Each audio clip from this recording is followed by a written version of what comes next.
Hi guys! Ang ipapakita ko naman ay ang isa sa aking mga alagang philodendron. Marami talaga akong alagang philodendron guys. At isa sa kinakabiliban ko na matibay, eto, si Esquamaperum. At gandang-ganda ako sa kanyang tangkay. Oh. May animo balahibo. Ayan. At ang lalapad ng dahon, ayan, dito ko yan pinagapang. Diyan, ayan, dito sa aking bintana. Kadikit ng neon photos, ayan. Ito siya. Ito ay nasa 7 years nang nasa akin.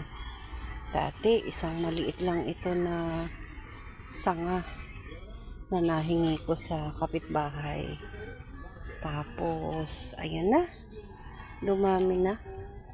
At ako'y nakapagbenta na rin. Nakipag-barter nung pandemic time.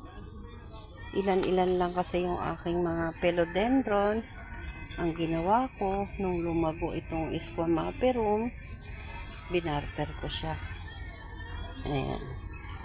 At ang ganda talaga. Diyan ako hangang-hanga sa kanyang tangkay na mabalahibo at nakakatuwa guys. Dati kasi sobrang liit lang ng mga dahon nito. Parang mas malaki pa yan. Tapos ngayon naging higante na oh.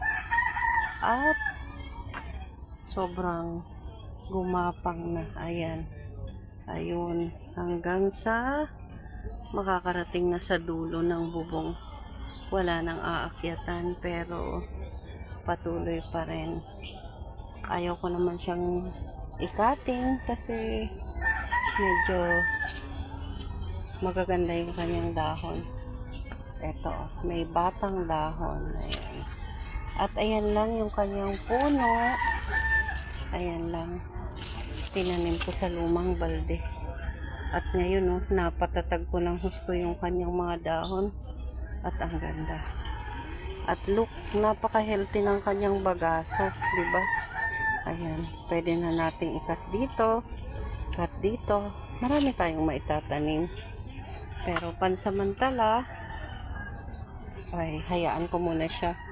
Ganyan, na-enjoy ko yung kanyang laki at gustong-gusto ko.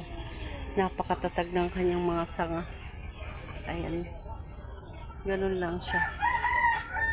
Pwede nang ikat doon. Mas dadami pa. Ayan. At kung may mga nanghihingi sa akin, ay nagbibigay naman ako. Dahil nga marami akong mga philodendron is malalago na. At pag may gustong manghingi ng cuttings, binibigyan ko. Pero ang kadalasan kong diskarte ay barter. Para mas madagdagan yung aking mga halaman. Ayan lang guys. At yan ang aking video for today. Sana ay lagi kayong manood ng aking upload videos.